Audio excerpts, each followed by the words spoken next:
Do arcabouço fiscal teve uma recepção inicial positiva, mas os juros altos ainda provocam certa instabilidade.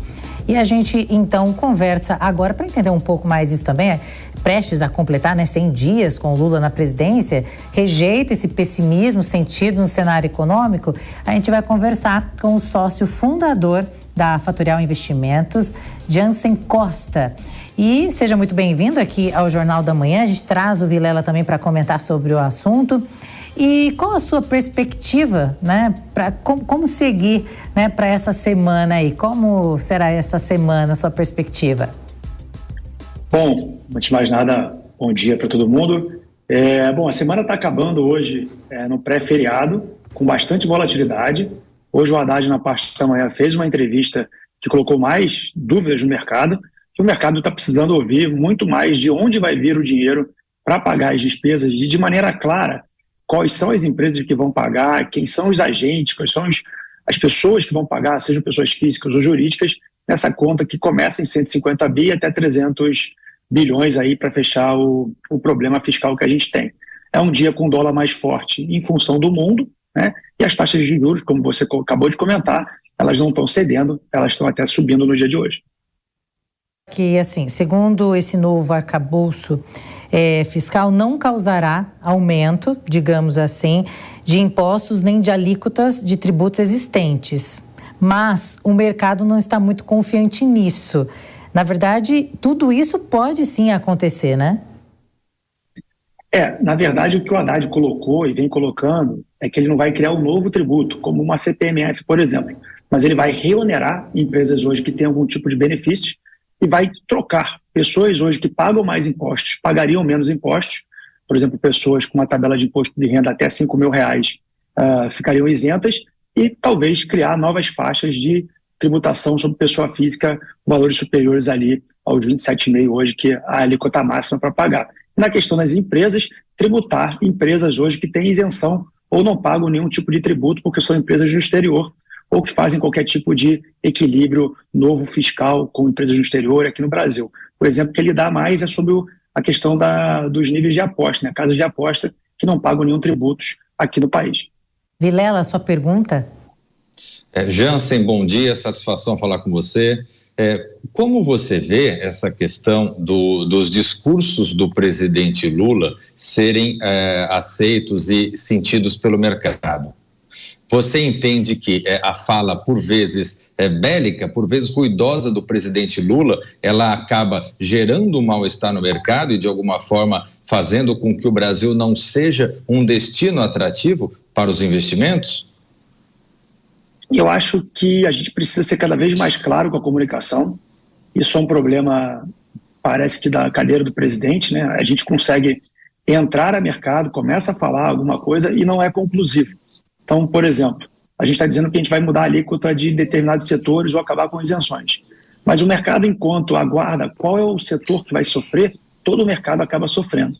A gente olhando para a curva de juros, logo após a eleição, a gente viu uma clara mudança dos patamares desses juros longos, que vem afetando todo tipo de rolagem de dívida aqui no Brasil e até do próprio país, pagando juros mais elevados do que a gente tinha ali próximo a outubro.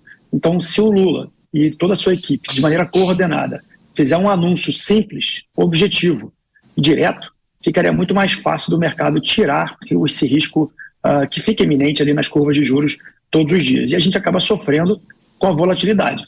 Não sei quem está ganhando com isso, mas obviamente não é o melhor para o mercado inteiro.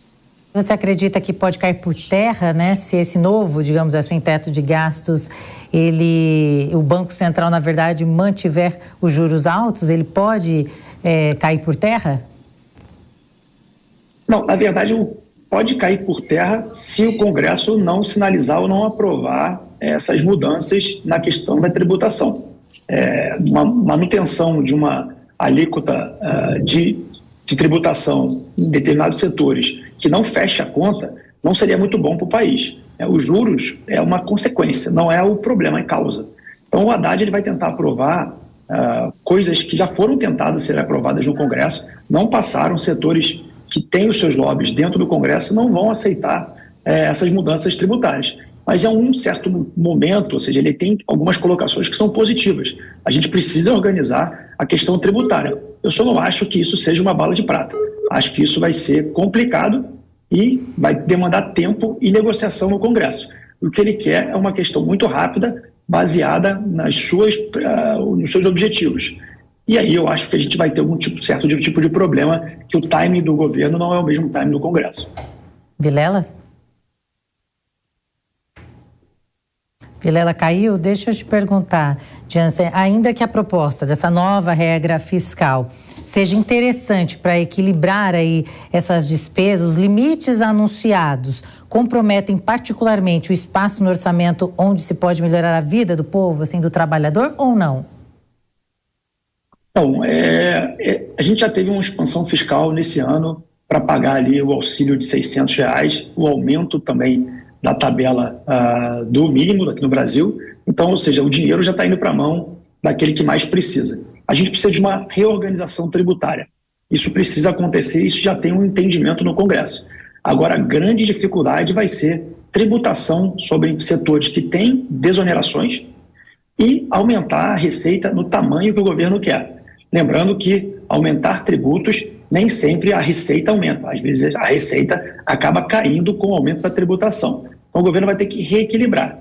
O que pode acontecer, como aconteceu em anos anteriores no primeiro governo Lula, é que a gente tenha um crescimento global, expansão no setor de commodities, que aí facilitaria esse ajuste fiscal. Se isso não acontecer, a gente vai ter que precisar passar essas medidas todas no Congresso. Então, esse novo arcabouço fiscal ficará de pé se, primeiro, aprovarmos aí as medidas para aumentar a arrecadação em setores que hoje não pagam, conforme a Haddad quer. Segundo, se as commodities subirem no mundo inteiro.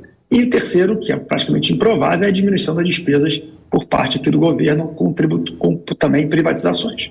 E agora, fazendo uma análise desses 100 dias, segunda-feira, completam então 100 dias, o povo brasileiro tem sentido uma diferença na economia brasileira ou a economia está paralisada e desacelerando?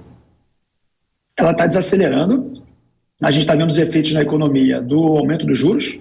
Ela é um efeito retardado, demora para aparecer na economia e a gente começa a ver problemas nas empresas para se refinanciar e os mercados também começam a não ter crescimento. Isso, com certeza, diminui a inflação corrente. O problema é que são esses novos estímulos que o Brasil está querendo colocar através de recursos na mão das pessoas. Ou seja, o benefício que o governo quer dar para as pessoas endividadas vai colocar mais recursos na economia, por consequência, pode empurrar a inflação para níveis mais elevados, impedindo que o Banco Central faça o trabalho de redução dos juros. Então, a melhor coisa que a gente tem que fazer é, sim, fazer uma reorganização tributária, diminuir a inflação com os efeitos que o Banco Central busca. Por consequência, a gente vai ter uma reaceleração da economia. A gente pode até falar que nesses 100 dias a economia ela está mais alinhada com a estagnação dos indicadores econômicos do que com a ação do governo em si. Sem dúvida, sem dúvida. Esses 100 primeiros dias que se espera sempre de um governo é que se colocar as cartas na mesa, né? Ou seja, tudo que ele busca fazer de maneira objetiva. A grande questão é que tudo aquilo que está sendo colocado são aumentos de despesas. E os aumentos de despesas criam a insegurança por parte do mercado. E mais despesa, sem uma receita proporcional sendo colocada, a gente vai ter um problema que a gente já conhece, que é reorganizar a economia através da inflação. E isso a economia não vai aguentar, as pessoas não gostam mais de inflação. A gente não vive mais um ambiente com inflação de 2 dígitos. A última vez que aconteceu isso, a gente teve problemas, e isso é que o Banco Central luta. Então, o que a gente precisa, sim, é um controle dos gastos e controle da inflação corrente, porque o Banco Central diminua dos 13,75 como o Lula quer, e obviamente alguns setores também, para que a gente possa voltar aí a crescer, que é o famoso crescimento que o presidente sempre fala. Jansen Costa, então, conversou com a gente, sócio fundador da Fatural Investimentos. Muito obrigada pela sua participação aqui no Jornal da Manhã, segunda edição. Obrigado.